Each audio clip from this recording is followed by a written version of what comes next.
안녕하세요. 네, 잘 지내셨죠? 네, 그 앞 시간에 이야기 드렸던 내용과는 다른 내용으로 이어서 하도록 하겠습니다. 그래서 앞 시간에 가족 행복 설명서에 대한 내용은 어, 어, 오전에 안 나왔는데요, 앞 시간에 안 나왔는데요 해도 그래도 연결되는 내용으로 설명을 드릴 테니까 걱정하지 마시고 편안하게 들으시면 됩니다. 여기 제가 작년하고 달리 이제 리모델링을 하셔가지고 아까 2부 때도 너무 색깔이 좋았어요. 원래 이제 색깔도 우리 심리에 영향을 많이 미치거든요.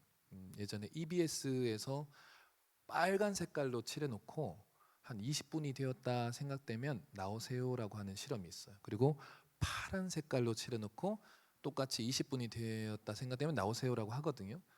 빨간 색깔을 보면서 15분을 못 견딥니다, 사람은. 그리고 막 튀어나와요. 그래서 아직도 안 됐나요? 그러고 있고, 또 파란 색깔은 25분이 지났는데 안 나오길래 왜 안 나오냐 그러니까 벌써 20분이냐고. 이렇게 우리 눈, 각막, 홍채, 수정체, 유리체 뒤에 공막, 맥락막, 망막이라는 안구를 통해서 들어오는 이 색깔은 사람의 심리를 만들어냅니다. 그런데 이 아이보리색, 나무색, 이 색깔은 정말 안정감을 주는 색입니다, 실제로. 그래서 여러분들 혹시 모래놀이 치료라고 들어보셨죠? 들어보셨어야 되는데 전 전 세계의 소아 청소년 정신과에는 모래놀이 치료가 다 있습니다. 근데 거기에 왜 노래 치료가 있냐면 요거 모래 색깔이거든요.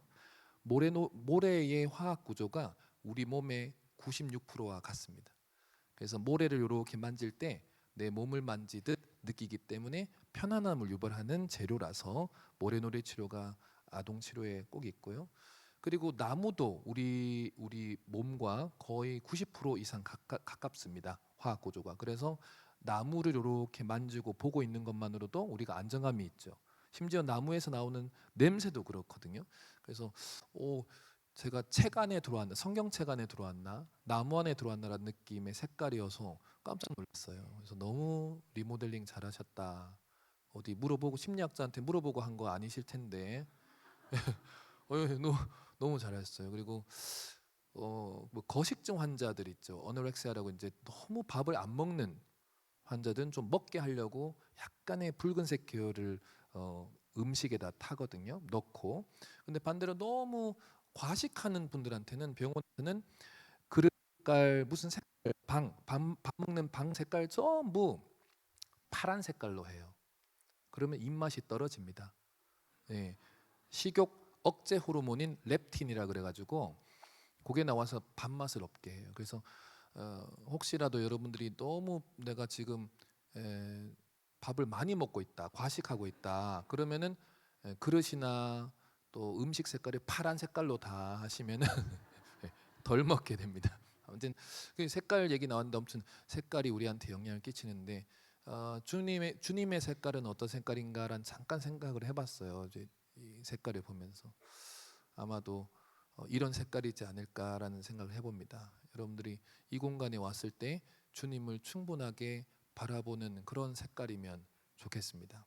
네, 오늘도 또 짧은 시간이지만 처음 말하고 마무리할 때의 그 모든 처음과 끝이 주님의 손길이 좀 닿았으면 좋겠고, 단순하게 심리학 무슨 과목도 저는 심리학을 하면 할수록 하나님을 느낍니다. 의학을 하는 의사들도 하면 할수록 진짜 의사들은 하나님을 더 깨우친다 하거든요. 하나님이 만드시지 않은 게 없습니다. 그 패턴 안에서 심리학 안에서도 하나님이 만들어 놓으신 이 법칙을 조금이라도 우리가 깨닫는 그런 시간이면 좋겠다라는 말씀을 드리면서 시작하도록 하겠습니다.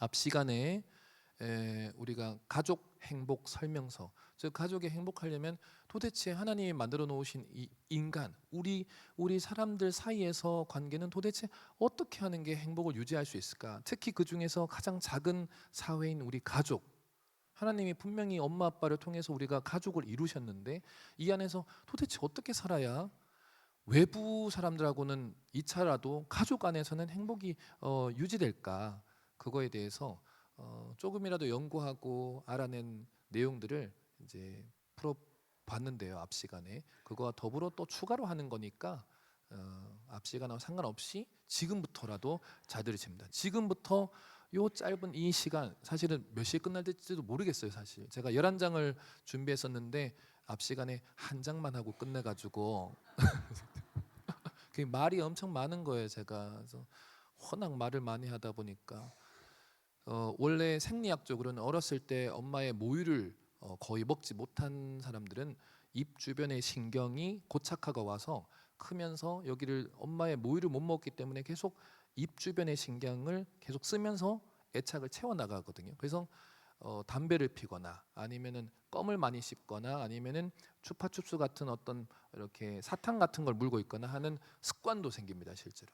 그런데 저는 술 담배도 안 하고 또 사탕도 잘 안 먹고 껌도 잘 안 씹으면은 저는 어떻게 할까요? 저는 사실 저희 어머니가 저를 놓을 때 자궁을 드러내셨거든요. 저는 모유를 한 적이 없어요. 그럼 저도 여기 고착이 엄청 심하겠죠. 저는 말을 엄청 합니다. 말을.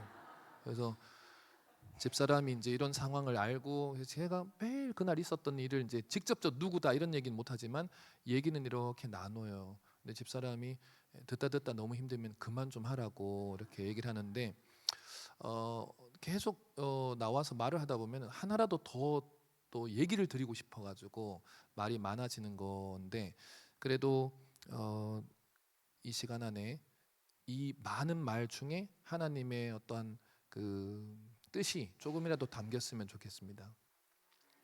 네, 그 우리가 시간을 그냥 사는 것 같잖아요. 그냥 이 시간에 이렇게 살고 저 시간에 저렇게 살고 생각 외로 우리 시간에 대한 하나님의 법칙이 뇌과학적으로 증명된 사실이 있습니다. 제가 여기 초등학교, 중학교, 고등학교 학생들은 이런 대회에 참여 안 하잖아요, 보통. 근데 그 학생들한테 요 영상을 꼭 끝나고 나서 보여주십시오. 그 말을 부모가 하면 전달이 잘 안 됩니다. 네. 엄마 아빠가 말을 하면요 교육적 효과가 거의 없어요. 왜 그러냐 하면 가족은 가족을 가르치는 게 불가능합니다. 뇌과학적으로는 그냥 보여주는 것밖에 안 됩니다. 앉아봐 하고 이렇게 가르치려고 앉아 있으면 한 10분 지나면 혼내고 있는 자신을 발견하게 되고 그리고 그 왜 그러냐면은 그걸 용어로 친밀함 소통 편향이라 그럽니다. 친밀함 소통 편향. 좀 용어가 어렵죠. 친밀한 관계일수록 소통이 안 된다라는 얘기예요. 기침 괜찮습니다. 시원하게 하세요. 아니, 나가지 마시고 어디 가세요? 이게 시원하게 하세요. 이게 불편하지 하게 하지 마시고 괜찮아요. 편안하게 하세요.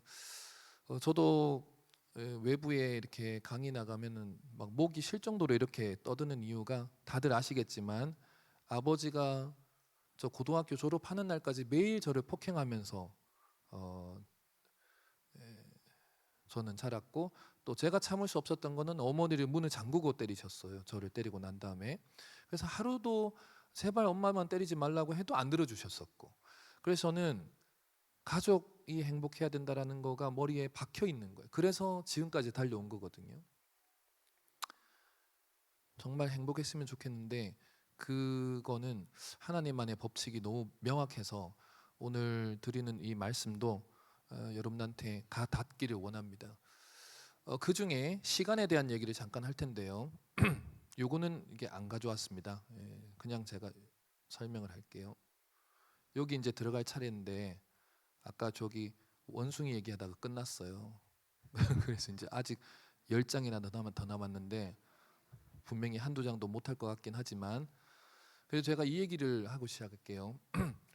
이 얘기를 꼭 초중고 아이들한테 한 번은 보여주십시오. 부모는 이 얘기를 하면 안 들어갑니다. 애들한테 제가 남이 한 얘기는 들어가니까 애들한테 그 나와서 한 돈을 한 10만 원 줄 테니까 여기 나와서 춤도 추고 노래도 좀 불러라 라고 하면 개인적으로 나와서 할 아이들이 있을까요 없을까요? 제발 좀 제가 물어보면은 근데 애들은 의외로 그 사회 불안장애라 그래서 혼자 있을 때는 하는데 나와가지고 남한테 보여주라는 식으로 나와서 발표하라는 식으로 하면은 잘 안 합니다. 그러면 가격을 올려야 돼요. 100만 원을 줄 테니까 나와서 노래 한 5곡 부르면서 춤춰라. 그럼 그래도 거절합니다. 이건 제가 가서 매번 물어보는 거예요. 자, 그러면 1,000만 원, 5천만 원, 꿈쩍도 안 해요. 1억 그러면 약간 눈을 흔들립니다. 왜냐하면 감이 없는 돈이거든요. 감이 없어야지 흔들려요. 그러면 10억 그러면 이제 이렇게 손도 들어요. 그래서 제가 뭐라 그러냐? 자, 100억을 줄 테니까 여기 나와서 오늘 노래도 부르고 춤도 추는데 단 조건이 있다. 내일은 없다. 100억을 주는데 오늘만 살아야 된다. 그래서 부모님 주고 다 주고 죽어야 된다. 근데 나와서 노래 5곡 부르고 춤춰야 된다. 그럼 얘들이 욕을 해요. 신발 이렇게. 애들은 다 해요. 현장에서 가면은 커터칼 들고 오고 막 다 그래요. 상담할 때. 근데 제가 뭐라고 하냐면은 너 오늘만 100억을 주는데도 내일이 없다 그러면 네가 돈을 안 받고 안 한다고 하는 거는 잘 생각해 보면 뒤집어 엎으면 아무 이유 없이 내일이 오는 거는 100억보다 더 가치 있잖아. 여러분들한테 아무 이유 없이 온 오늘은 100억보다 더 가치가 있는 날입니다. 그런데 이 날을 그냥 온 거라고 그냥 살아가기 때문에 이 하루하루의 가치를 못 느끼고 사는 거예요. 이런 얘기를 애들한테 해주고 싶지만 부모가 하면 들리지 않습니다. 그래서 타인들을 통해서 혹은 전문가를 통해서 이 이야기를 꼭 전달하시길 바랍니다. 그리고 실제로 이 시간이 얼마나 중요냐, 이 하루를 어떻게 보낼 거냐에 대한 실험도 또 있습니다. 시간 중요한 건 그러면 어떻게 보낼 거냐에 대한 중요성에 대한 논문은 이런 논문이 많습니다. 옛날에 그 나치가 유대인들을 대량 학살 홀로코스트 할 때 가스실에 넣고 죽이다가 너무 재미가 없는 거예요. 죽이는 게 재미가 없어가지고 어떻게 또 죽였냐? 의자에 손발을 묶어놓고 띄어서 발이 들릴 정도로 띄어가지고 앞에 큰 시계, 벽시계를 이렇게 걸어놓고 당신은 6시간 지나면 6시가 되면 하고 아킬레스건을 칼로 잘라요. 그리고 뒤에 안 보이는 물방울을 똑똑 떨어뜨립니다. 그러면 귀에서 자기 아킬레스건을 잘라서 피가 떨어지는 이 피가 떨어지는 거라고 뒤에 물방울이 떨어지는 소리 때문에 착각해서 계속 피가 흐르는 거라고 착각하겠죠. 그때 나치 그 의사가 당신은 6시가 되면 죽습니다 그럽니다. 그러면 이 사람이 피가 흐르고 그리고 뒤에 물방울이 떨어지는 소리 때문에 피가 계속 흐른다고 생각해서 자기가 확신을 해요. 나 6시쯤까지 계속 피 흐르면 피가 계속 떨어져서 죽겠구나 라고 확신을 하면 놀랍게도 실제로 5시 반 되면 심장이 세게 뜁니다. 뛰다가 6시가 되면 즉사합니다. 이게 의료 기록지에 남아 있습니다. 이게 가능할까요? 내가 그 확신, 생각을 이 시간에 어떻게 쓸 거다, 어떻게 살 거다라고 확신하면 진짜 그렇게 죽을까요? 네, 그걸 발견했습니다. 우리 뇌에서 어떤 시간에 어떻게 쓸 거다, 어떻게 할 거다라고 한 게 실제로 몸의 현상으로 일어나는 그 뇌 영역을 찾았습니다. 그걸 찾아서 노벨상을 탔어요. 노벨 생리학상이죠, 정확히 하면은. 그게 뭐냐면 시교차 상핵이라는 핵이었어요. 수술할 때 그게 씨앗처럼 생겼어요. 너무 작아요. 그거에 왼쪽 뇌, 오른쪽 뇌 하나씩 있는데 그걸 수술하다 자르면 여러분들이 아침에 밥 먹어야 될 때 밥을 못 먹습니다. 점심에 맨날 하던 점심에 하는 활동을 못 합니다. 그 시간에 맨날 하던 거를 못 합니다. 그 시교차 상핵이 실제로 수술을 해서 자르면 이걸 확대하면은 시침처럼 뜁니다. 실제로. 여러분들 손목에 시계가 있죠. 스마트폰에 시계가 있는데 그 시계가 손목에 있고 스마트폰에 있는 게 아니라 여러분들의 머리에 하나님이 시계를 머리에 넣어 놓은 거를 근데 그 시계를 어떻게 내가 갖고 나가냐에 따라서 그 시계는 늘 알람이 그 시간에 뭐 하라고 울리게 만드는 거예요. 근데 그 시교차 상핵을 확인을 하고 내가 어떻게 살 거냐라는 확신이 연결돼 있어요. 이 말을 좀 쉽게 얘기할게요. 결혼을 하고 나서 시댁에 명절 때 가죠. 가셔야 되는데 그 시댁에 가면 시엄마가 뭐라 그러냐면은 내일 뭐 할 거 없으니까 푹 자라 이렇게 얘기해요. 그러면 네 언니 하고 이제 자는데 새벽 5시에 시엄마가 뚝딱뚝딱 뭘 만들어요 또. 그러면 그 소리가 들려서 나와보면 요리를 벌써 하고 있단 말이에요. 어머니 오늘 아무것도 안 하기로 했잖아요. 좀 늦게 하기로 했잖아요. 그럼 나 혼자 하면 돼. 그냥 자. 어떻게 자요? 속았죠 지금. 그날 저녁쯤에 뭐라 그러냐? 또 이렇게 얘기를 해요. 이렇게 얘기를 해요. 내일도 뭐 할 거 없으니까 푹 자라. 이번에는 어때요? 안 속아. 어떻게 또 속이려고. 그래서 어떻게 하냐면 2개를 해요. 하나는 알람을 5시에 맞춰놓는 작업. 또 하나는 4시 55분에 일어나야지. 4시 55분에 일어나야지. 내가 생각하죠. 4시 55분에. 자 그러면 알람 5시가 이길까요? 아니면 실제 내가 생각했던 확신 4시 55분에 일어나지라고 4시 55분에 이길까요? 알람 5시가 이길까요? 4시 55분에 일어나죠. 신기하게. 그게 여러분들의 시교차 상액을 건드는 거예요. 생각이. 그래서 일어나게 하는 거예요. 놀랍죠. 여러분들이 하루하루 그 시간에 몇 시에 어떻게 살아갈 건지 미리미리 생각하는 게 얼마나 중요한지 깨달으셔야 됩니다.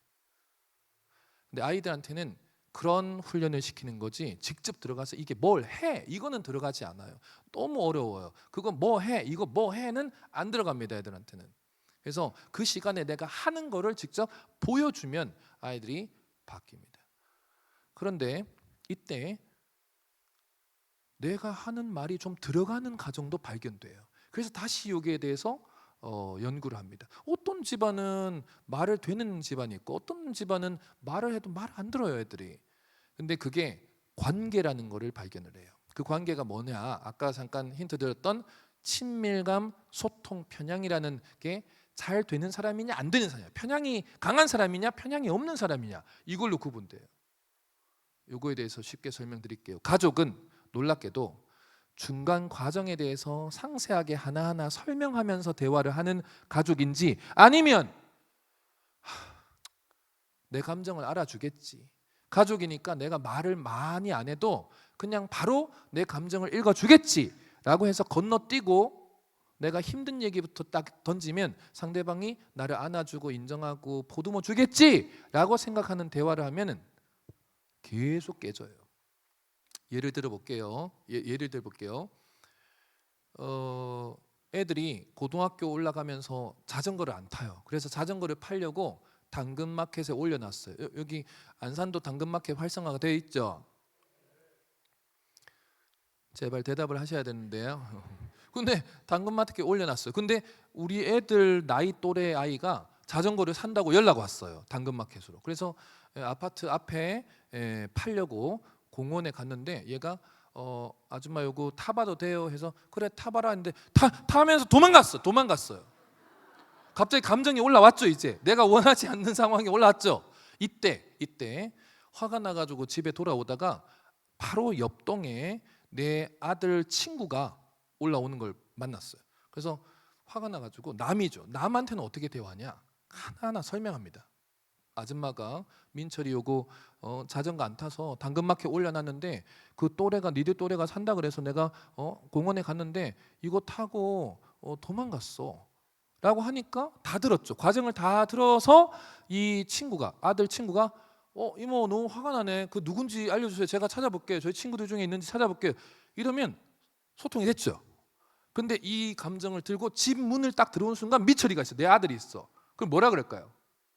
당근마켓 짜증나. 이렇게 다 빼고 그 과정을 다 빼고 당근마켓 짜증나 이렇게 하면은 과정을 다 빼고 내 감정을 드러내면 가족은 뭔가 설명 없이 나를 토닥여 줄 거야. 내 감정을 먼저 읽어 줄 거야. 내가 답답한 것부터 먼저 풀어 줄 거라고 착각하는 거예요. 그거를 친밀감, 소통, 편향이라 그래요. 여러분들은 어떻게 대화를 합니까? 하나 과정을 다 설명을 합니까? 대답이 또 네. 대답을 할 수가 없는 이유는 우리가 그렇게 잘 안 되니까 그렇죠. 맞아요. 설명이라는 거는 가족한테 더 많은 시간을 써야 돼요. 타인한테보다. 근데 이거를 누구한테 더 잘하냐? 남한테 더 잘해요. 남하고 하면 더 잘해요. 가족하고는 이걸 잘 안 하십니다. 그래서 친밀감, 소통, 편향이라는 용어를 절대 잊지 마시고 가족한테 더 많은 설명을 해줘야 되는 게 가족끼리의 감정을 쓰지 않는 하나의 도구다. 이렇게 기억하셔야 됩니다. 아시겠죠? 네. 몇 분이 지금 두 분이 눈을 감으시려고 해서 순간 당황스러운데 넘어가도록 할게요. 아이들한테 보여줘야 되는 부부의 이 심리적 거리가 있습니다. 이거를 잘 써야지 자녀들이 행복하고 자녀들이 행복해야 부모 자녀 전체가 행복하겠죠. 이 전체를 가족 행복이라고 합니다. 근데 지금 이런 내용들을 들으실 때마다 자꾸 눈이 뜨여져야 됩니다. 여러분들 그 사슴 아시죠? 예쁜 사슴. 사슴 사냥할 때 사냥꾼들이 어떤 옷을 입는지 아세요? 색깔이 있습니다. 거기도 오늘 색깔 얘기했었죠 아까. 어떤 색깔이냐면은 완전 밝은 형광이 막 비치는 형광 주황색을 완전 주황색, 빨간 색깔에 주황색 화려한 형광색이 있는 주황색 옷을 입고 사냥합니다. 왜 그럴까요? 사슴이 놀라서 도망갈까봐? 도망가면서 이렇게 쏠라고?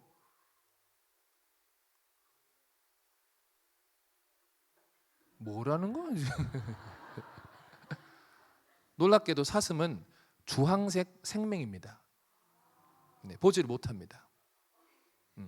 여러분들이 살면서 우리가 왜 하나님이 만들어 놓은 사람 간의 관계를 자꾸 공부하고 이거를 우리가 눈을 떠야 되냐면은 우리가 보지 못하는 영적인 생명이 너무 많아요. 그 부분을 정말 성경을 보면서 계속 보셔야 돼요. 안 그러면은 봐야 될 게 안 보입니다. 어떤 분들은 보이는데 목사님과 전도사님들 다들 보면서 그거를 알려주는데 성도들이 기본적으로 월요일부터 주일까지 하나님과 만나는 시간이 적으면 적을수록 그게 생명이 돼요. 타고나는 생명도 있는 분들이 있어요. 이렇게 선택받지 못한 자들도 있거든요. 여러분 작년에 칼부림 사건 많이 났죠? 못 봤어요?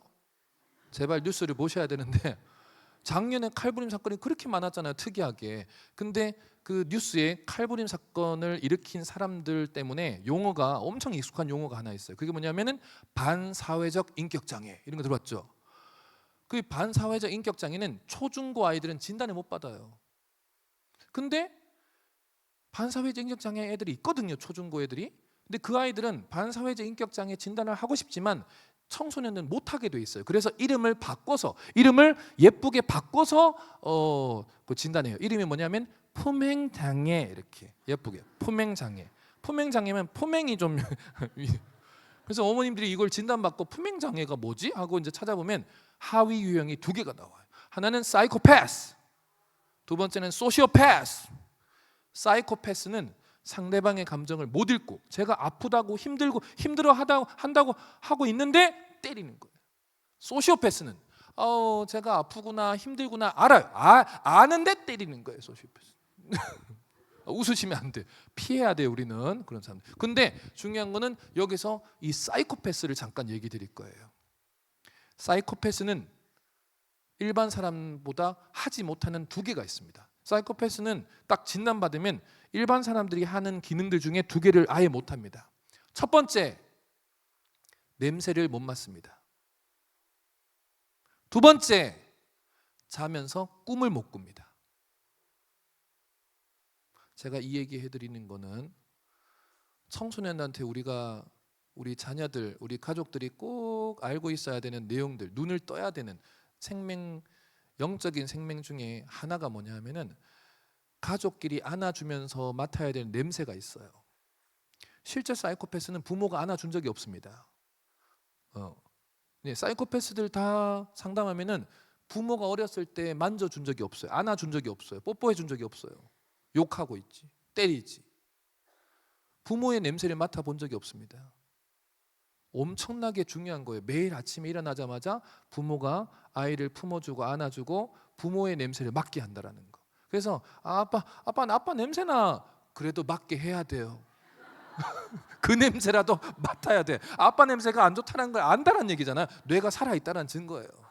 근데 사이코패스는 냄새를 다루는 후각 망울이라는 유일하게 길게 생겼는데 뇌에서 그게 망가지면 후각 망울 뒤에 냄새를 다루는 뇌 뒤에 뭐가 붙어 있냐? 감정을 다루는 편도체가 붙어 있어요. 그래서 냄새를 못 맡으면 감정이 깨지는 거예요. 여러분들 코감기 걸려서 냄새 못 맡는 날이 있죠. 코감기가 와가지고 그때 코감기는 왔는데 기분만 되게 좋을 수 있을까요? 저 코감기 왔는데 기분은 오늘 좋아요. 이런 분 있을까요? 그런 분들은 잘 돌봐드려야 돼요. 제정신이 아닌 거죠. 그럴 수가 없어요. 코감기 오면요 기분도 다운돼요. 그만큼 냄새라는 게 감정하고 직결돼 있어요. 붙어 있어요. 더 무서운 거 얘기드릴까요? 냄새를 다루는 후각망울 뇌랑 감정을 다루는 편도체랑 그 밑에 또 뭐가 붙어 있냐면 기억을 하는 해마라는 뇌가 붙어 있어요. 그래서 냄새를 못 맡는 애들은 감정도 깨져 있지만 기억도 잘 못합니다.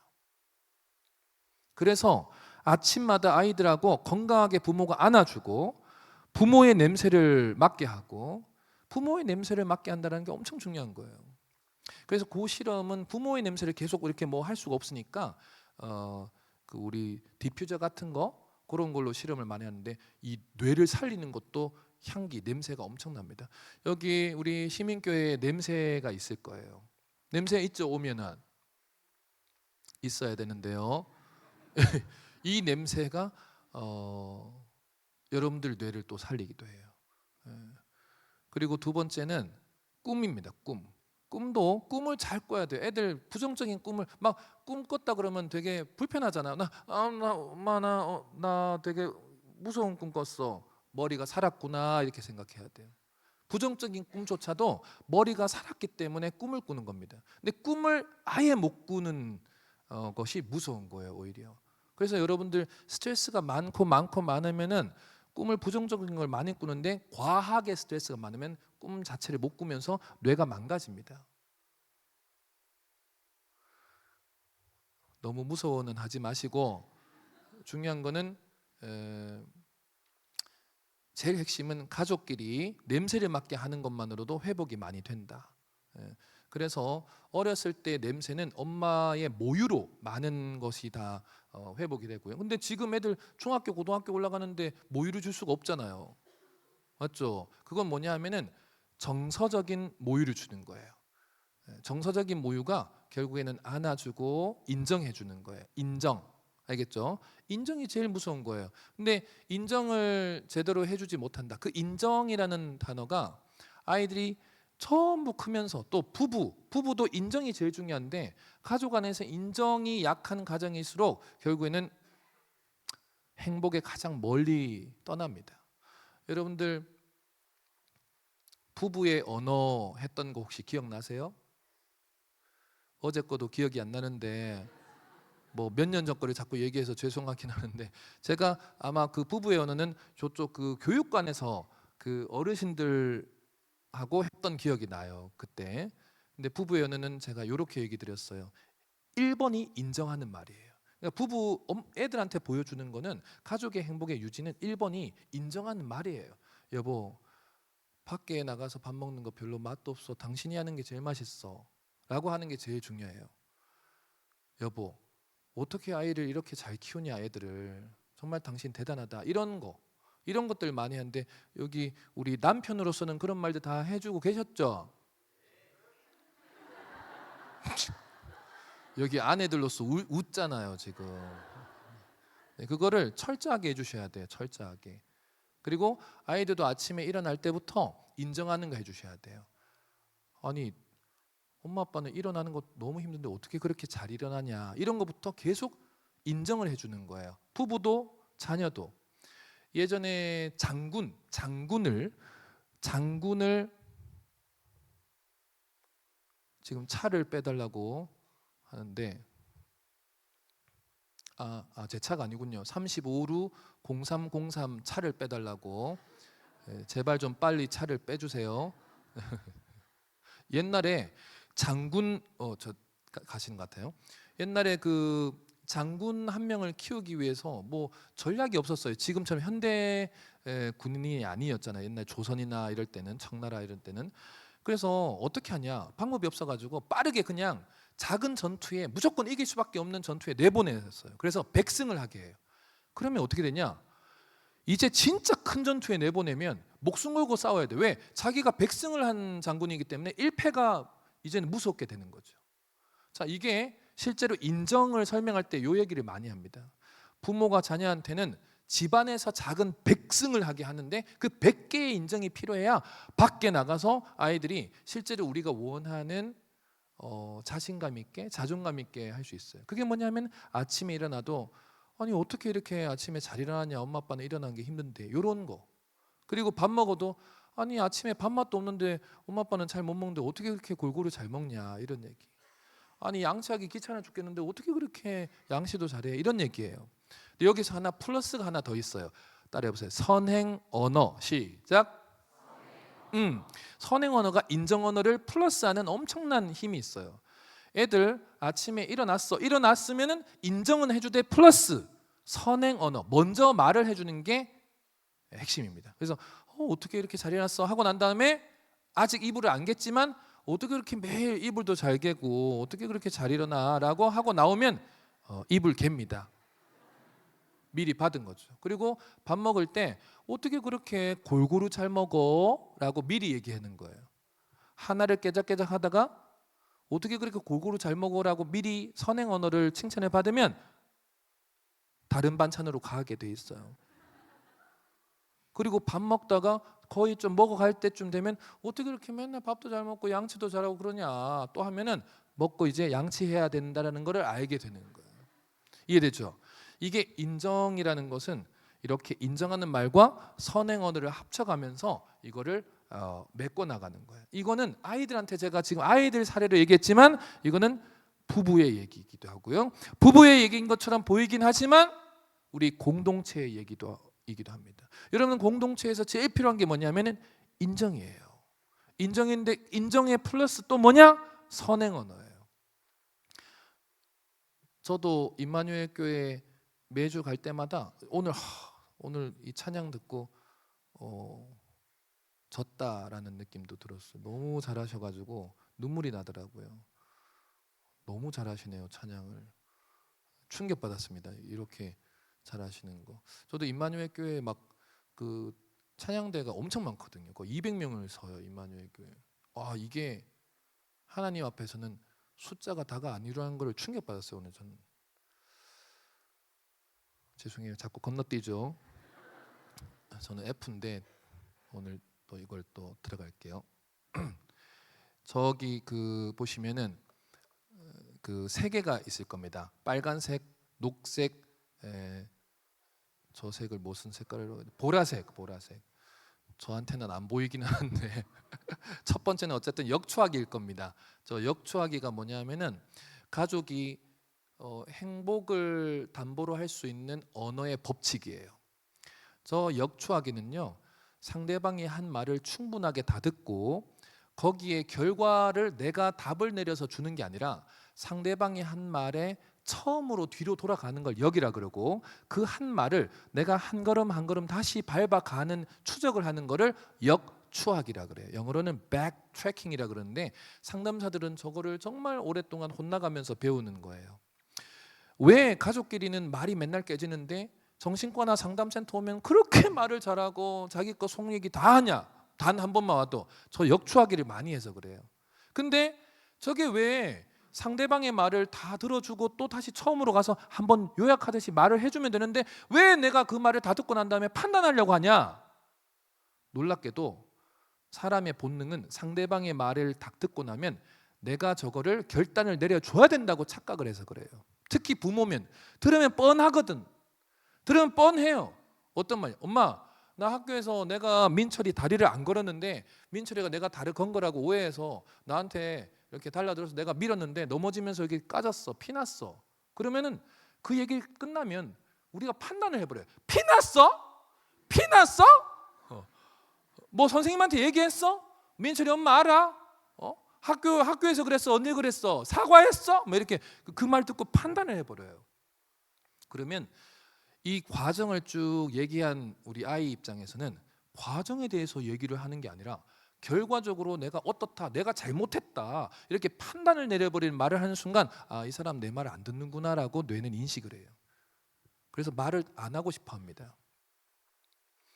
그래서 역추하기는 단순하지만 어려워요. 상대방이 한 말을 뒤로 돌아가서 얘기를 해줘야 돼요. 근데 왜 이거를 해줘야 되는 줄 아세요? 그 이유가 사람은 자기가 말을 할 때 자기가 하는 말을 못 들어요. 내가 말을 하고 있을 때 내가 어떤 입장에서 말을 하고 있는지 보이지 않아서 그래요. 여러분, 사람은 자기 눈으로 자기를 볼 수 있습니까, 없습니까? 물론 이제 눈을 뽑아서 돌리면 되는데 그러면 죽잖아요, 맞죠? 죽잖아요. 자기가 말을 할 때 자기를 볼 수 없어요, 인간은. 하나님이 그렇게 만드셨어요. 두 번째, 내가 여러분들 옛날에 영어 공부하느라고 이렇게 녹음해서 이렇게 리와인드 하면서 자, 공부는 됐고 노래방 가서 이렇게 내 노래 녹음해 가지고 들어보신 적 있죠? 그 들어보니까 어때요? 막 이렇게 토 나올 것 같고 막 그러지 않아요?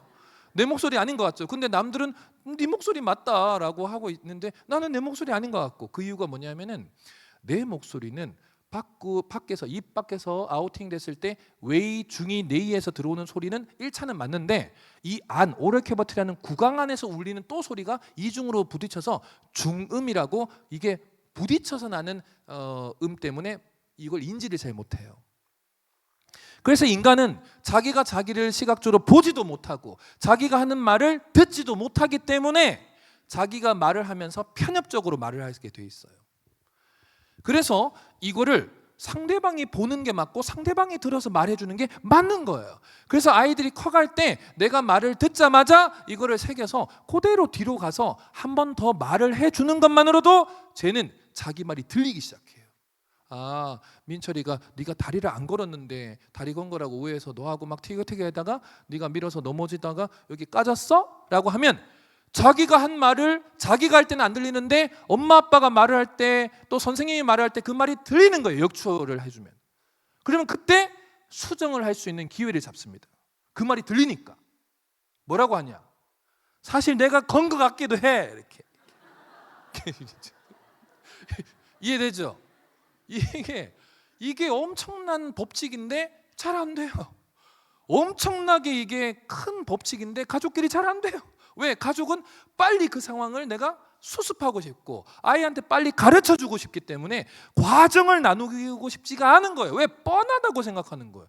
뻔하다. 그래서 쉽게 생각하면 안 됩니다. 특히 자녀를 키울 때는 더더욱 아이들 말을 뒤로 돌아가서 하나하나 내가 다시 그 말하는 거를 내가 쭉 한 번 더 요약을 해주고 다시 그 말을 되돌려 주는 연습을 하셔야 돼요. 하나님도 이와 같이 역추하기를 우리한테 요구하셨고 늘 반문하셨죠. 계속 물어보셨죠. 성경책 다 보세요. 대부분 계속 질문에 대한 반문을 하십니다. 놀랍게도 네가 한 말 네가 다시 한번 들어봐. 여러분 기도 내용을 녹음해서 다시 들어보세요. 그게 여러분들 입장에서 했을 겁니다. 제가 아까 2부에서 앞 시간에서 뭐라고 했냐면은 뭐라고 했죠? 앞 시간에 자기가 한 말에 대해서 실제로 자기가 인식을 잘 못한다라는 설명을 상대방이 들었을 때 바로 인식이 되지 자기가 한 말에 대해서는 바로 떠올리지 못한다고 했어요. 여러분들은 절대적으로 자기가 한 말에 대해서 극단적으로 못 알아듣습니다. 근데 아이들은 더더욱 뇌가 발달하면서 자기 말을 더 못 알아들어요. 자기가 한 말을. 그러니까 부모는 그 말을 들어서 녹음기처럼 녹음했다가 그대로 들려주는 연습을 엄청 하셔야 돼요. 부부 사이에는 그 말을 합니까? 절대 안 합니다. 부부도 얘기를 할 때 녹음기처럼 얘기 안 해줘요. 근데 밖에 나가면 남들한테는 잘해요. 엄마들끼리 앉아가지고 나 당근마켓에서 이거 10만 원짜리인데 2만 원 주고 샀다. 그러면 그거 당근마켓 가서 10만 원인데 2만 원 주고 샀어? 이게 자기들끼리 엄청 잘해요. 그렇게 엄청 잘하는데 가족한테는 그렇게 안 돼요. 판단하는 거예요. 빠르게 판단하는 거예요. 그래서 이 역추하기를 정말 집에 돌아가셔가지고 연습을 하세요. 이 연습만이 실제로 가족이 행복할 수 있는 그래도 소통의 법칙을 알고 하는 겁니다. 이해되셨죠? 네, 하나님은 우리를 그렇게 만드셨어요. 두 번째는 뭐냐면 이쪽에 보이죠? 화면을 너무 순간순간 센스 있게 잘 띄었다가 또 얼굴 띄었다가 잘하시네요. 이렇게 인정을 잘해야 되는 거예요. 인정. 아까 2부에서 제가 칭찬과 격려 요거를 좀 제가 구분을 하라 그랬거든요. 칭찬은 결과적인 건데 격려는 과정을 인정하는 거예요. 그러니까 여러분들 여기 공동체 안에서는 과정을 계속 격려를 해줘야 돼요.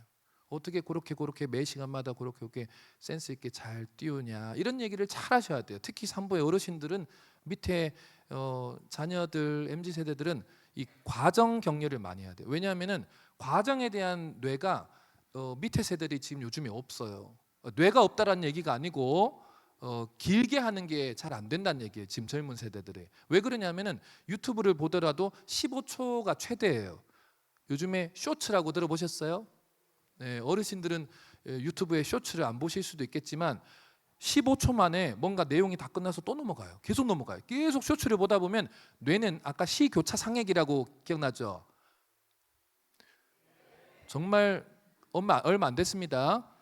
뇌가 그 15초에 닫힙니다. 시교차 상액이. 그러니까 15초 안에 기승전결이 끝나야 된다고 착각을 해요, 뇌가. 그래서 이제 예배 시간에 딱 오면은 목사님이 시작하고 설교 시작하면 15초 지나면 지겹다 이렇게 되는 거예요. 왜냐하면 15초 안에 뭔가가 끝나야 된다고 뇌가 잡히는 거예요. 월요일부터 토요일까지 15초에 계속 잡혔어요.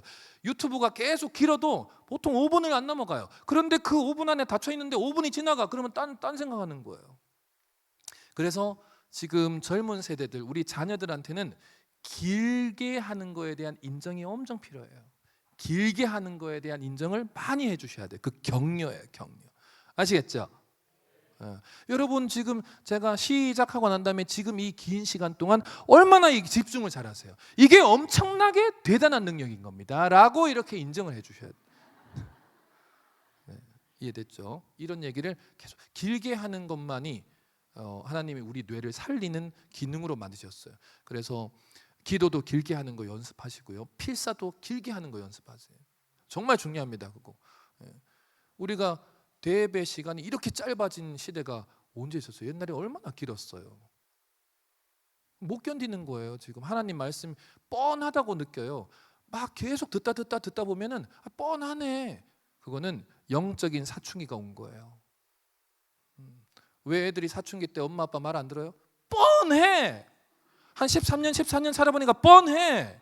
제일 재미가 없다고 가장 큰 착각이고 가장 큰 위험에 빠진 겁니다. 그 친구들이 언제 깨달아요? 나중에 어른 되고 부모가 되어서 그때 깨닫죠. 위험했던 거구나. 가장 일반적인 하나님이 성경에서 얘기했던 가장 기본적인 신앙의 삶을 뻔하다고 느꼈던 것이 가장 위기인 거예요. 눈이 아주 또 초롱초롱 하신 분들 대신에 두 명이 또 눈을 감고 있어가지고 이제 또 넘어가도록 할게요. 그 옆에 있는 녹색이 뭐냐면은 녹색은 거울하기라는 뜻인데 저게 또 하나님이 우리 뇌에 자 잠깐 살짝 미소 한번 지어 보실래요? 자 미소 짓는 여러분들을 향해서 제가 퇴 이렇게 침을 뱉을 수 있을까요? 없을까요? 인간은 침을 뱉을 수 없어요. 왜 그러냐면은 하나님이 이 눈에 신경에 거울 신경 해보세요. 시작. 우리 거울처럼 상대방이 울면 울게 만들었어요. 그리고 상대방이 미소 지으면 미소 짓게 만들었어요. 하나님이. 그래서 부모는 자녀한테 요걸 M자 이미지라 하는데 M 이미지라고 나옵니다. 용어 자체가. 화를 낼 때 이렇게 M자로 이렇게 재현아 이렇게 하면은 얘가 나중에 커가지고 나 아빠처럼 안 살아야지 하다가 나중에 지가 아빠 되면은 공격자 동일시라 그래서 공격했던 아빠 모습으로 이제 손자한테 나 이렇게 있어 똑같이 하고 있을 거예요. 그래서 손자 입장에서는 할아버지하고 아빠가 똑같은 M자야. 여러분들 이게 엄청나게 무서운 거예요. 저희 아버지가 저를 매일 폭행할 때 M자였어요. 술 마시고 이렇게 했어요. 그리고 어머니는 문을 잠글 때도 이렇게. 그게 너무 무서웠던 거예요. 근데 제가 저희 딸들한테 제가 아빠가 되고 저도 모르게 이렇게 했어요. 그 저희 집사람이 너무 놀란 거지. 자기하고 얘기할 때는 하고 애하고 할 때 왜 그러냐. 제가 울면서 얘기를 했죠. 내가 아버지가 싫어서 살아왔는데 아버지 모습으로 가가지고 제가 저희 첫째 아이한테 그 모습을 많이 보여줬었어요. 초반에 저는 이거를 벗어나려고 지금까지 달려왔는데 아기 때 그걸 못 벗어났었어요. 초반에. 그래서 너무 울면서 고쳤어요. 여러분들은, 여러분들의 부모는 어떤 분이셨나요? 그 부모를 내가 거울처럼 보고 왔는데 그걸 나도 모르게 자녀한테 주고 있을 가능성이 높아요. 저처럼. 근데 그거를 이겨내셔야 돼요.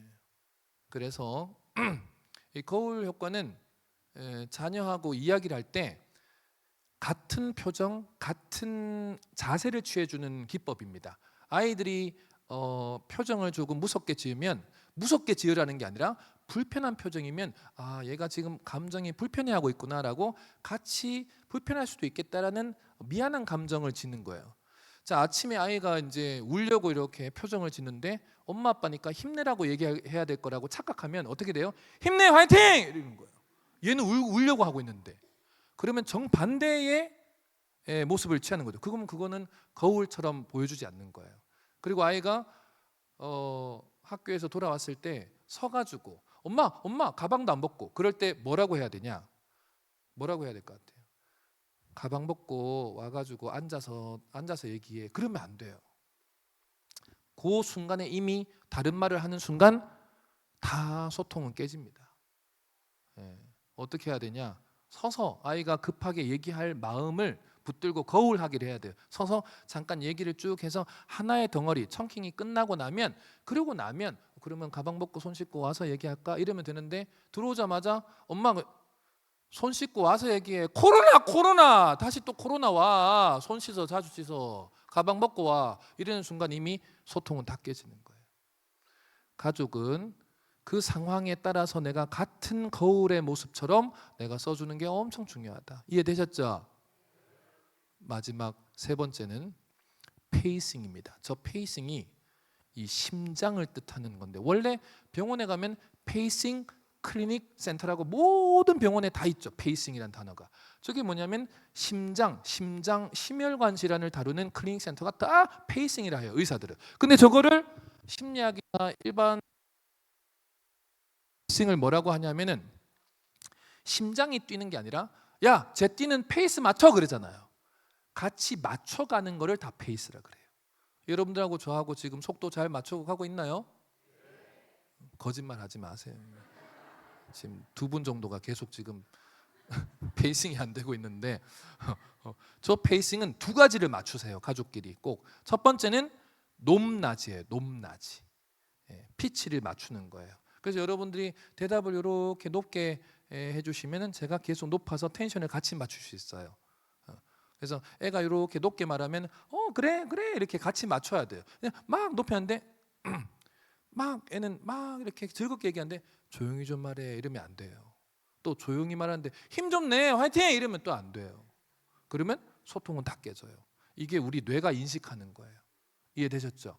하나님이 어떨 때는 무서운 하나님이 됐다가 어떨 때는 하나님께서 정말 우리한테 아버지처럼 이렇게 부드럽게 해주실 때 있죠. 왜 이렇게 하나님이 다른 하나님일까요? 하나님은 페이싱의 천재입니다. 여러분들이 하나님의 인격을 담으려고 우리가 크리스천으로서 노력하는 거 아닌가요? 그런데 우리는 삶에서 하나님의 인격, personality, 하나님의 인격을 담는 거는 이렇게 페이싱하는 천재가 돼야 되는 거예요. 아이들의 감정을 리듬을 같이 따라가 줘야 돼요. 근데 내 감정만 붙들고 그 감정에 맞춰라고 하는 순간 이미 깨져요. 그건 나중에 표가 납니다. 얘가 나중에 그거를 내 손자한테 손녀한테 그대로 그때 모습 그때 되면 나이가 30 됐는데 그때 불러가지고 너 이거 아니야라고 말하면 들을까요? 못 고칩니다. 아버지가 주셨잖아요. 엄마가 저한테 이 모습 주셨잖아요. 그래요. 사춘기가 딱 되면 애들이 눈부터 달라져요. 집에 들어오자마자 지방에 쏙 들어가요. 그러면은 엄마는 못 참아. 나와 밥 먹고 들어가. 그러면은 눈을 이렇게 어디 눈을 엄마한테 그래? 엄마 눈이야, 엄마 눈. 이렇게. 원래 똑같이 생겼긴 했죠, 눈을. 여러분 그거 나중에 그렇게 싸우면 나중에 똑같이 해요 다. 공격자 동일시. 이 표현을 절대 잊지 마세요. 공격자 동일시가 아니라 하나님의 마음에 동일시가 돼야 됩니다. 절대 잊으시면 안 돼요. 그 다음 제가 가장 강조하는 게 표정입니다. 저게 얼굴, 우리 머리에 12개 신경 중에 제일 중요한 신경 중에 하나인데, 우리가 하나님의 이 얼굴을 좀 봤으면 너무 좋겠다 하는데, 성경의 개념으로 보면은 얼굴 보면 죽어요. 바울이 사울에서 바울 될 때 하나님 얼굴 봤다가 눈이 다 멀었잖아요.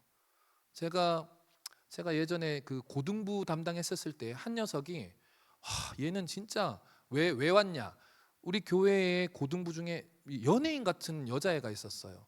걔 때문에 오는 남자애가 있었어요. 근데 얘 혀에 피어싱을 해가지고 자꾸 혀를 내밀어요. 그게 뭐야? 이게 피어싱을 하고 있어요. 그래서 자꾸 혀를, 그게 뭐야? 안 보여? 이렇게 자꾸 이거 보여주는 거예요. 그래서 버릇도 안 좋고 말도 이렇게 자꾸 피어싱을 보여줘요. 코 여기를 뚫어올 때도 있어요. 소처럼 이렇게.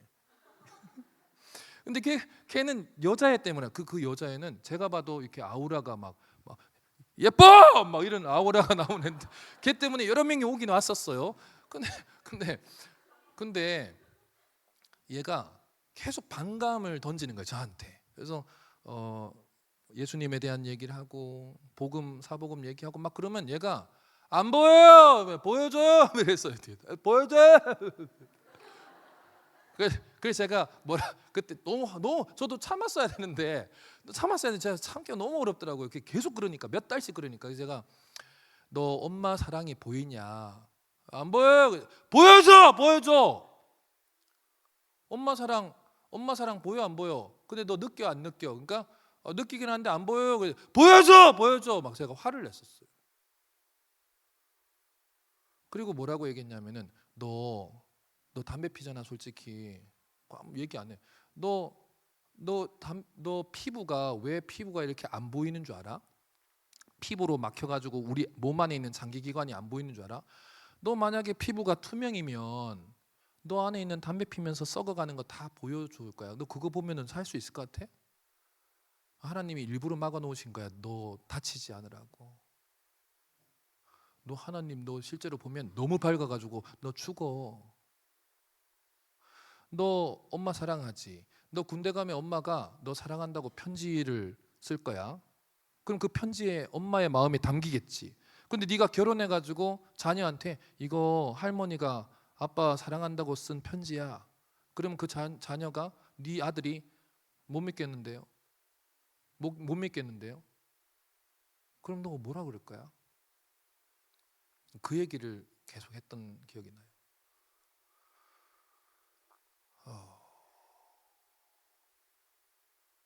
여러분들이 자녀한테 보여주고 싶은 게 있을 거예요. 이 사랑하는 거. 근데 그 사랑하는 거를 보여주는 방식들이 지금 이야기 드리는 이런 섬세하고 세밀한 하나님의 법칙 안에서 보여주는 규칙들을 잘 지켜나가야 됩니다. 안 그러면은 부모가 준 잘못된 감정 처리 때문에 아이들은 절대로 올바르게 클 수도 없고, 부부도 깨지고, 결국에는 참다 가족은 다 터지게 돼 있어요. 제대로 이게 전달되지 않으면. 그 다음 넘어가 볼까요? 저 표정이라는 거 잘 보세요. 아기가 엄마가 이렇게 웃을 때랑 무표정일 때, 저걸 스틸 페이스라 그러는데, 스틸은 여전이란 뜻이 아니라 형용사일 때는 무표정한이라는 형용사의 뜻이에요. 표정이 없는 거예요. 하나님이 여러분들 향해서 무표정한 표정 지으면은 여러분들 감당하실 수 있겠어요? 이게 엄청나게 무서운 겁니다. 얼굴에는 60개 근육이 있어요. 몇 개가 있다고요, 다 같이?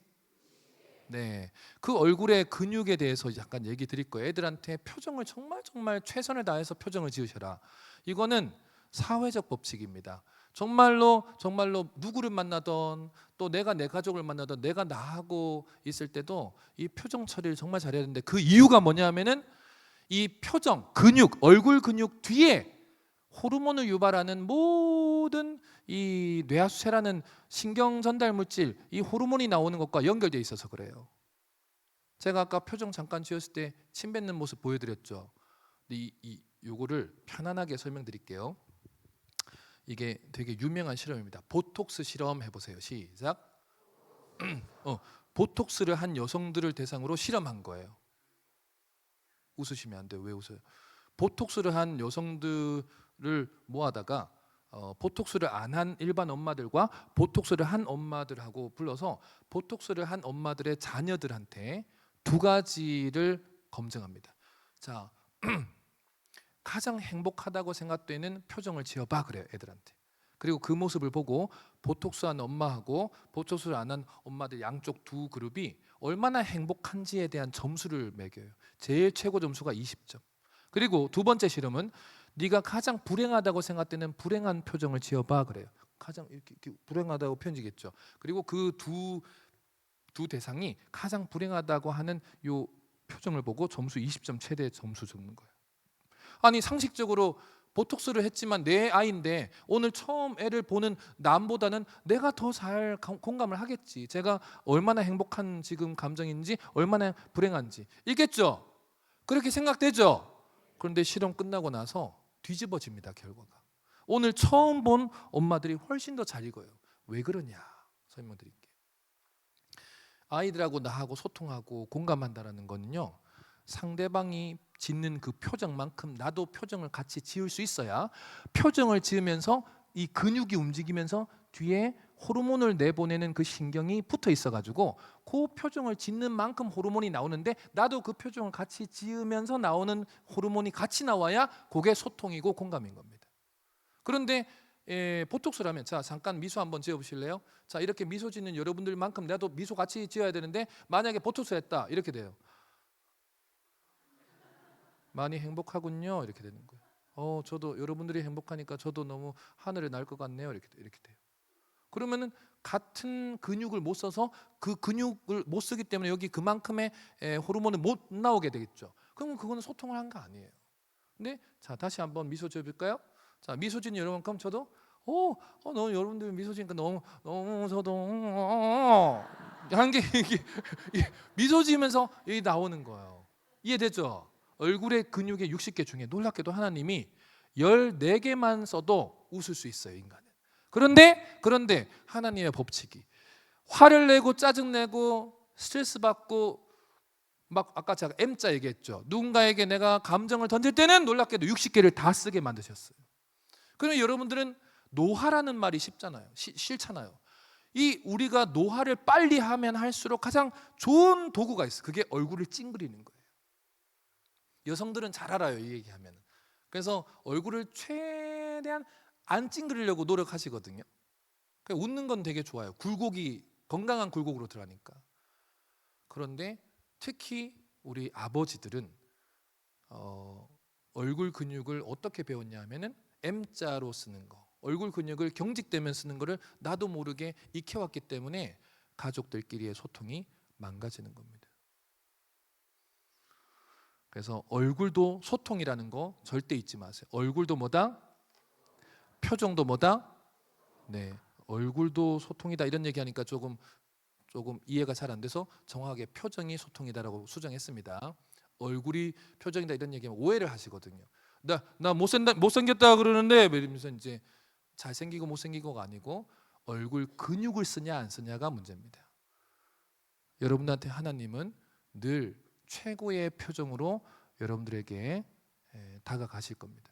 그 표정을 하나님의 그 표정을 우리가 사실은 기도하면서 받아야 되고 그걸 자녀한테 물려줘야 돼요. 우리 인간의 부모가 준 표정이 아니라 하나님이 우리한테 주는 그 표정을 닮아서 우리가 자녀한테 주고 부부끼리 나누는 게 진짜다. 이거를 절대로 잊으시면 안 돼요. 와우. 이거를 한 5시간 지금부터 이제 할 건데요.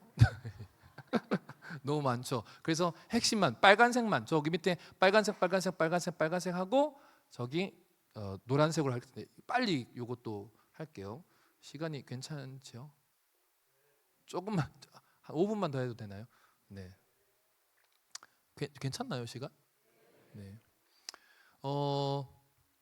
저게 아동 청소년 뇌 발달이 정확하게 기계처럼 하나님이 기계처럼 저렇게 5개 단계로 만드셨어요.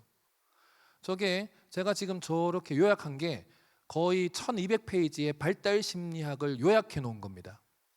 근데 저거를 5분 안에 끝낼 거예요. 멋지죠? 진짜 해드릴게요.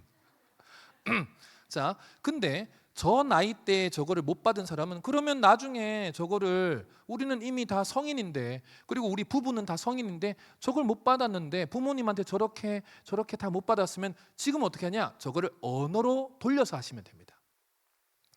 저 때는 거의 감각으로 다 채워야 되는데 감각으로 못 채운 거는 언어로 채우시면 됩니다. 우리 공동체 안에서 아동 청소년 시기를 벗어나야 됩니다. 공동체도 성숙해야 됩니다.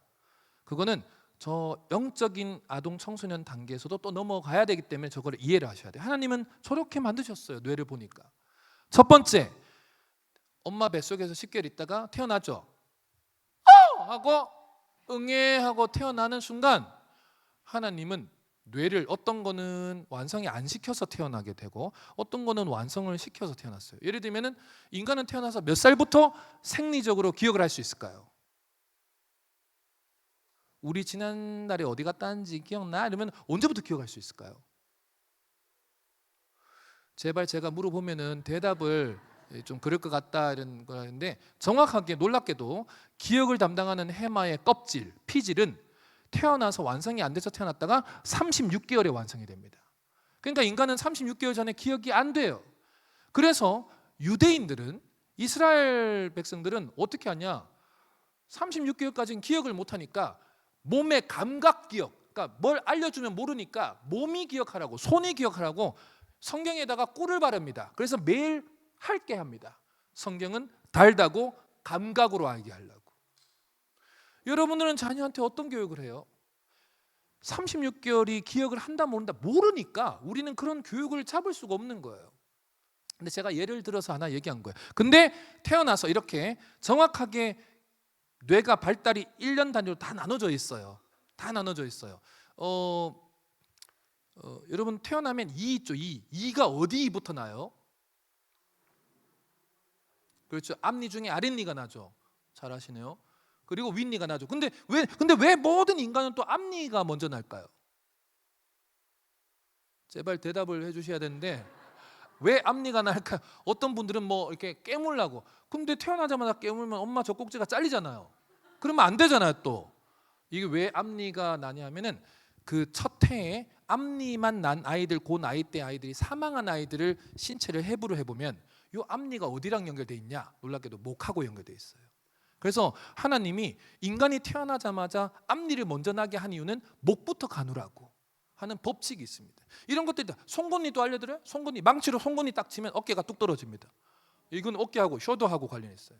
어금니 28개는 어디랑? 척추하고 관련있어요. 지금 그래서 어금니 만약에 임플란트를 했다, 어금니를 빼가지고 임플란트 해봤다, 그럼 척추의 힘이 많이 떨어져 있을 겁니다. 이런 것들이 다 그냥 하나님 만드신 거예요. 그냥 신경학적으로. 그러니까 이는 될 수 있으면은 오복이라는 이유가 이를 잘 관리하면은 기본적으로 목, 그다음에 어깨, 척추가 문제가 없는 거예요. 괜찮아요? 시원하게 하세요. 이해되죠? 이렇게 하나님이 딱딱 정해졌어요. 근데 첫 1번에 제가 얘기하고 싶은 건 뭐냐면은 태어나면 무조건 엄마의 모유를 먹어야지 인간의 머리, 아이의 머리, 엄마의 머리에 신뢰를 유발하는 옥시토신이 나와요. 젖을 먹어야 돼요. 그래서 젖을 먹었냐 안 먹었냐에 따라서 나중에 커가지고 1년 동안 잘 먹었냐 안 먹었냐에 따라서 나중에 커가지고 신뢰를 하냐 안 하냐가 대부분 결정됩니다. 감각으로. 놀랍죠? 저는 사람을 잘 못 믿었어요. 왜? 모유수유 저는 받아본 적이 없어요. 저희 어머니 자궁을 드러내서 저 놓으실 때. 이거 엄청난 비밀이에요. 그런데 저는 애를 6개월만 하고 안 먹였던 것 같은데요. 그럼 여러분들 갑자기 문제가 생겼죠. 그러면 다시 지금 젖을 먹일 수 없잖아. 중학생인데. 그걸 어떻게 해요? 신뢰하는 말을 던져야 됩니다. 아빠는 민준이 믿는다. 엄마는 민지가 나중에 이렇게 할 거라고 믿어라는 믿음에 대한 말을 엄청 해줘야 돼. 저는 아버지가 저를 다 때리고 어머니 문에 잠그고 난 다음에 어머니 얼굴에 피 묻어 있는 거를 항상 보여주셨어요. 근데 어머니 입장에서 아들이 이렇게 하루를 마감하면 안 된다고 생각했던 것 같아요. 그래서 저희 어머니 평생 미용하셨거든요. 수건을 물 적셔가지고 와가지고 제 방에 와서 저를 닦아주면서 매번 이런 얘기했어요. 우리 재현이는 나중에 행복한 사람 될 거야. 나는 행복한 사람 된다고 믿음을 주셨어요. 저는 이게 떨어지지 않아요, 이 생각이. 여러분들 인간이 태어나서 돌까지는요 무조건 신뢰를 받아야 돼요. 근데 이 모유뿐만 아니라 또 다른 세계가 있어요. 그게 뭐냐면 눈 맞춤. 눈을 맞춤을 엄청나게 많이 하면 옥시토신이 똑같이 같이 나옵니다. 그리고 두 번째는 많이 안아줘요. 안아주는데 이 옥시토신이 어딜 만져서 유발되냐 보니까 등입니다. 등. 여러분들 자 따라하세요. 자, 심장 10초 멈출 수 있어요 지금? 자, 심장을 10초만 잠깐 멈춰 보세요. 저는 됩니다. 잘 돌봐드려야 되는 분이라고요. 우리 몸은 내가 마음대로 움직일 수 있는 신경이 있고 움직일 수 없는 신경이 있는데, 움직일 수 없는 신경, 자기 멋대로 움직이는 게 자율신경인데 거기 안에 불편할 때 움직이는 게 교감신경, 편안할 때 움직이는 게 부교감신경. 그리고 읽을 때도 부교감, 교감 이렇게 읽어야 돼요. 불편하니까 교감 이렇게, 불편할 때, 편안할 때는 부교감 이렇게.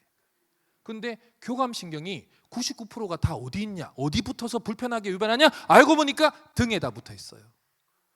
그래서 지금 옆에 계신 분들 등을 살짝 이렇게 만져줘 보세요.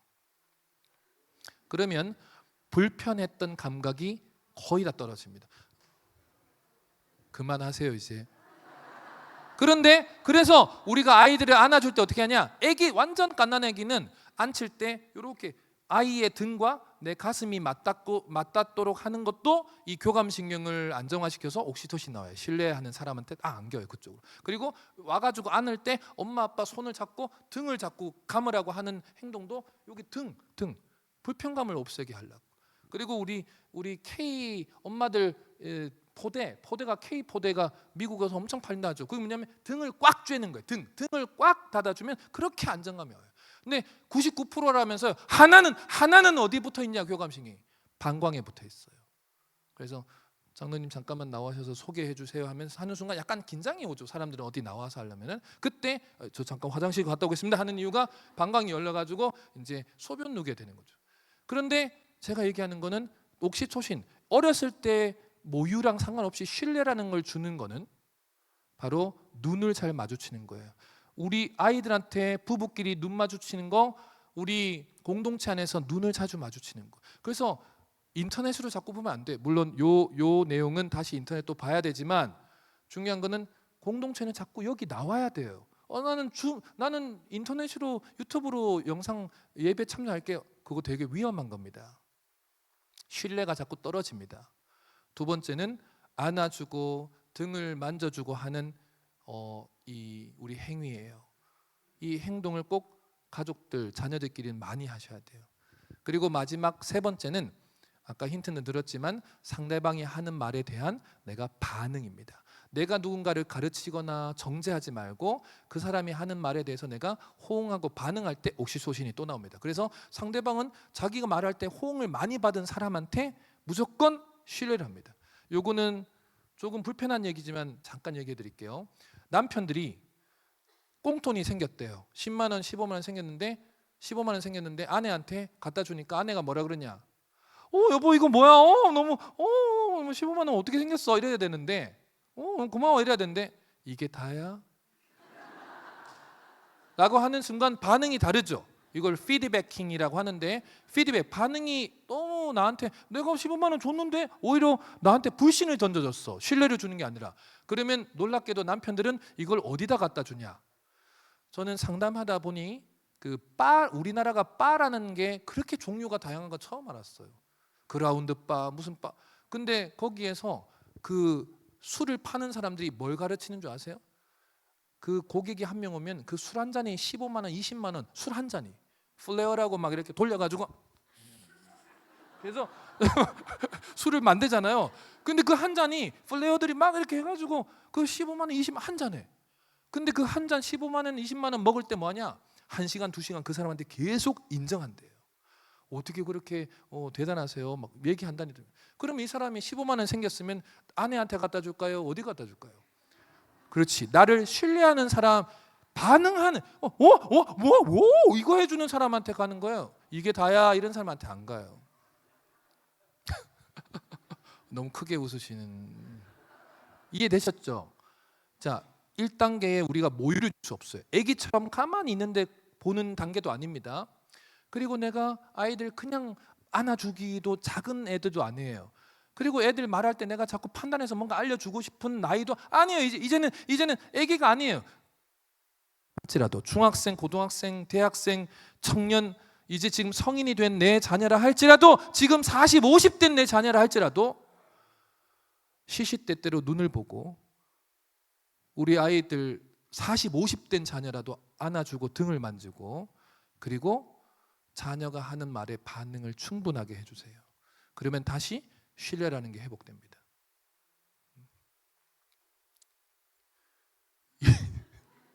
1시 9분인데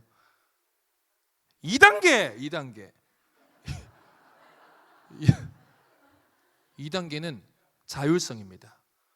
자율성의 반대는 수치심. 요게 태어나서 돌과 36개월 사이에 형성되는데, 이때 애들은 자기 몸을 가지고 생각한 거를 계속 몸으로 해보는 단계입니다. 가고 올라가고 끌고 보고 긁어 보고 그림 그려보고 당겨보고. 그럴 때 엄마들이 뭐라 그러냐? 가지마, 올라가지마, 긁지마, 끌지마, 그림 그리지마, 가지고 오지마. 이렇게 하면은 놀랍게도 도파민이 뚝뚝 떨어집니다. 그럼 얘들은 자율성만 떨어지는 게 아니라 수치심이라는 게 형성됩니다. 그래서 나중에 나이가 들면 뭐 하려고 그럴 때 뇌가 어렸을 때 하지마, 올라가지마, 긁지마, 끌고 오지마, 가지고 오지마, 이런 반응 때문에 뭘 하려고 그러면 수치심 때문에 안 하게 돼요. 부끄러워하는 거예요. 하려고 그러면 안 될 것 같은데, 네. 뭐 하려고 그러면 안 될 것 같은데, 이걸 어렸을 때 결정돼요. 근데 이거를 나중에 나이가 들어서 이걸 잘하게 하려면 해봐라고 해야 돼요. 우리 공동체 안에서도 우리가 뭐 하지 마라라는 말도 적절하게 있어야 되지만, 우리가 진짜 아이들한테 또 우리 청년들한테 해야 되는 거는 시도해봐라. 주 안에서 자율성을 가져라. 주 안에서 수치심을 느끼지 마라. 주 안에서 자율성을 가지라라는 걸 해야지, 이걸 해보니까 이렇게 되는구나, 이걸 해보니까 이게 전달되는구나 라는 걸 알 수 있죠. 이해되죠? 해보세요. 해봐라 라고 해보세요. 시작. 네, 이 말이 또 입에 붙어야 됩니다. 애들한테 하지 마라, 그래 하면 안 된다, 이런 말이 퍼센트가 많이 늘지 말고 해봐라, 도전해봐라, 그래 그렇게 해봐라 라고 자꾸 해주셔야 돼요. 알겠죠? 세 번째는요, 36개월부터 7세까지는 주도성이 자랍니다. 주도성이 뭐냐면은 남을 대신하는 행동을 뇌에서 하기 시작해요. 이런 거 있죠. 뭐 물을 떠오려고 하는데 너무 큰 통이야. 그런데 물을 떠왔는데 거의 없어, 흘리고 온 거죠. 그럼 그때 떠온 것만 해도 잘했어, 엄마 아빠가 해야 될 일을 네가 해온 것만 해도 잘했어라고 해야 되는데 또 일을 2번 하게 하네. 다음부터는 그냥 엄마 아빠 하게 해, 괜히 일을 2번 하게 하지 말고. 이렇게 되면은 얘는 주도성이 떨어지는 게 아니고 남을 대신해서 하는 그런 반장, 부반장, CEO, 리더가 되지 못합니다. 어떻게 되냐? 죄책감을 많이 느끼는 아이가 됩니다. 뭘 하려고 그러면은 내가 내 책임 때문에 뭔가 망할 거야, 내 책임 때문에 뭔가 하면은 망칠 거야, 이런 감각이 뛰어나져 가지고 뭘 대신하는 게 안 돼요. 그러면 우리가 사역을 할 때, 우리가 주의 일을 할 때 누군가를 대신해야 되는데, 누군가를 대신할 수 있어야 되는데 그 일을 공동체 안에서 잘 못하게 돼요. 그래서 주도성이라는 거는 공동체 안에서 키워줘야 됩니다. 대신해봐, 위에 올라가봐, 리더가 되어봐, 여기서 연습해봐. 이 연습을 엄청 시켜야 돼요. 초중고 아이들이 이거 연습 안 되면 청년 단계에 들어가서는 더더욱 힘을 못 발휘합니다. 왜 크리스찬이 리더가 안 돼야 돼요? 리더가 돼야 되죠. 그거는 주도성을 여기서 키워야 돼요. 그리고 초등학교 1학년부터 13살까지는 정확하게 아이들 머리에 아세틸콜린이라는 호르몬이 쏟아지는데, 이건 뭐냐면은 바로 근면성입니다. 자, 6년 동안 태권도 하는 애가 이길까요? 1년 동안 하는 애가 이길까요? 6학년까지 꾸준하게 한 애가 이기죠. 결국에는 요 나이 때 꾸준하게 하는 걸 배워야 됩니다.